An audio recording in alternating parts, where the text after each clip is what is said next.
and welcome to Luminosity TV. My name is Sylvia Michetti and I'm excited to share today's video with you. A few weeks ago, I talked about how different our opinions are and how lately it's leading to so many arguments, so much division between us rather than unity amongst us.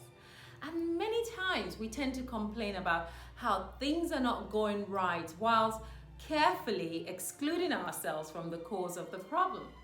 We tend to point fingers at each other, usually our leaders, our politicians, our neighbors, our celebrities, and all those people that we have placed on a pedestal and we have elected them to the position of power. And they seem to be disappointing us and not doing the things that we expected them to do. Now, I'm not an American and I don't particularly like politics, but I'm sure you've seen all the drama that's been playing out in many political systems, not only in Africa, as people tend to believe, but in so many so-called advanced countries of the world. Well, it turns out that we are electing people who are a direct reflection of who we are. And so when we blame them, it's simply because we recognize the flaws, the weaknesses, and the strength that we carry within us, even though sometimes we tend to bury it for the sake of looking like good people. For so long now, we have found only leaders that tend to enable us. They help us see ourselves as we truly are, until we ourselves begin to feel repulsive and a little bit ashamed of what we are seeing. Finally, we then say to ourselves, well, something's not quite right here. This is not how we're supposed to be as a humanity. And until we come to terms with that fact, nothing's ever going to change. But when we hold the mirror to ourselves and it becomes uncomfortable what's reflecting back at us, we then start to collectively demand change. We already see the state of the world we live in today. Science and technology hasn't taken us that far, even though we think that we are advanced. And yet we still suffer. We hurt the planet and we hurt each other in the process.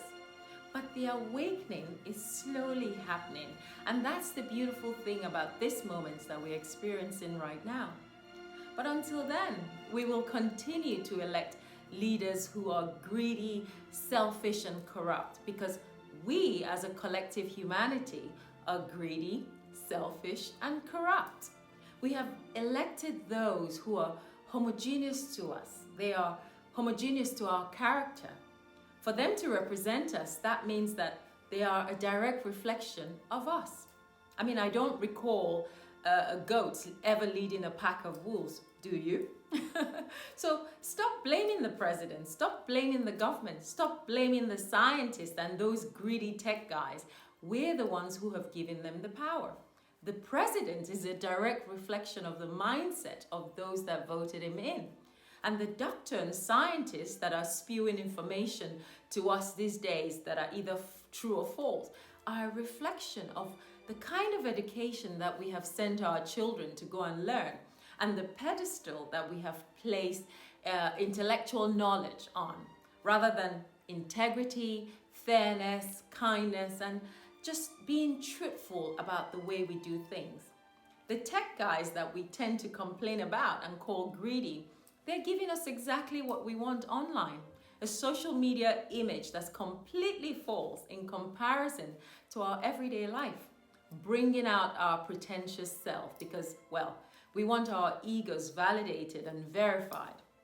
Your neighbor who's calling the cops on you because you don't have a mask on, or because, well, you've had a few friends over during lockdown, is a direct reflection of the envy, the jealousy, and the hatred that has been going on between neighbors for centuries. You only need a little excuse these days before the claws come out. Where is the love? Where is the light? If you haven't noticed this, please pay attention. Something is forcing our true self to come out into the limelight. We can no longer hide. We must now own up to who we truly are deep down inside. And that includes all aspects of our lives, politics included, of course. We are being tested Unfortunately, these moments are necessary for our personal journey and our development. It is time. It is time for old systems to be broken down. It is time for old laws to be done away with, old paradigms to shift. Many are worried. The weak are being strengthened and the entitled are quaking in their boots. Everything is gearing towards adjusting itself to exactly what it should have been in the first place. However, it would be a fierce struggle for those who still want those old ways.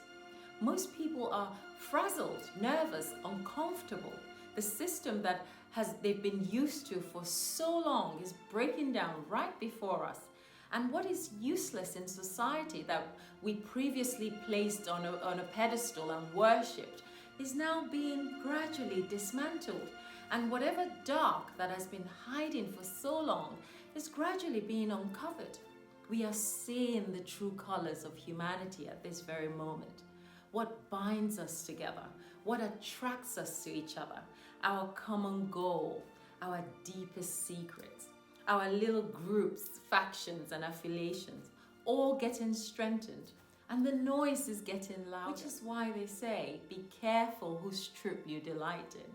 You have to choose your army wisely. We are beacons of light. We are custodians of light. We are warriors of light. We do not wage war. It's not a war. It's a battle. And the battle is mainly internal with yourself, to be able to free yourself from the darkness around you. What will be your weapon of choice that you need to take to that battle? Your light. And how would you battle with your light? You shine it, because it has the ability to be so blinding that the darkness can't get a foothold on you. It just cannot comprehend it. But when we are fighting each other and yelling at each other and stepping on each other, trying to prove that we are better than each other, we can achieve nothing. If I have to stamp my foot on you right now, how would I do it? I would need to look downwards at your feet. And if I'm getting ready to fight you, how would I do it? I would need to make a fist and stare at you in the face. But whilst we are doing this, there's something that we are missing out on. We are both not looking upwards. This is you coming at me with anger and hatred and attack and bullying and revenge and malice and all of those things. And we are just there face to face, engulfed in all of this bitterness. And we are both missing out on looking upwards. So no one is looking up. And what are we supposed to be? We are supposed to be of the light. But now we're so far from the light because we are doing this instead of looking upwards. And what does the darkness feed on? It feeds on this, because this is what fuels the darkness. So in order to look upwards, you have to have a knowledge of what's up there and to rely on it for your source of light. We are all needed now more than ever, right now, to shine a bit of our light into the world as a collective human entity, to come away from our selfish self, to come away from our arrogant self, from our dark self, to come away from that mindset that says, as long as I'm okay, I'm fine, then it's okay. It's not happening here. It's happening in America. It's happening in Nigeria. I'm here. I'm safe. I'm in the United Kingdom. It's happening in Australia or Austria. A gunman shooting at innocent people. It's got nothing to do with me, but it has. We have the power to nullify dark thoughts by putting in loving thoughts as a substitute into the world. I was reading a small pocket book recently, and there's a quote in there that says, just be a useful human entity, because the main work is done by unseen hands from above. Help them to make their work light and easy. Don't get in their way. If we all look upwards and contribute our little good, wow. If we all wanted what was best for each other, wow. If we all live side by side with love in our hearts, wow. I know I'm an idealist. I know you're probably thinking to yourself, well, Sylvia, this is not real. This is not the reality on ground. It's each one for themselves. But who said that we were born realists? Who said? Who said that this had to be our reality? Who said that this reality is right? Why can't we be the ideal human beings we were designed to be? I mean, I long for a world that is not just about me, but about us. Yes, that would be our best reality. To have leaders who will unite us, not divide us. Leaders who will see black and white and appreciate the strength side by side. Leaders who would see rich and poor and respect them equally. Respect them all the same. Who would lift up humanity upwards to the light and not downwards to the darkness. So whilst we are longing for such a leader, the journey must start from within us. To have dignity, to be able to have dignity and decency in our character and walk this earth so lightly and spread joy so freely. You don't have to be a politician. You don't have to be a leader. You don't have to be someone in a position of power. It starts with you, in your bedroom, in your living room, in your schools, in your workplaces, and in your places of worship. Everywhere you go, you carry it in you. You only need to turn it on and laser beam it into the world. So until next time, remember the power of good volition, the power of good thought can quietly contribute in making change globally around the world. Yes, you looking at me right now, you have that power in you. So take good care of yourself and channel your power for the good. Until next time, bye-bye.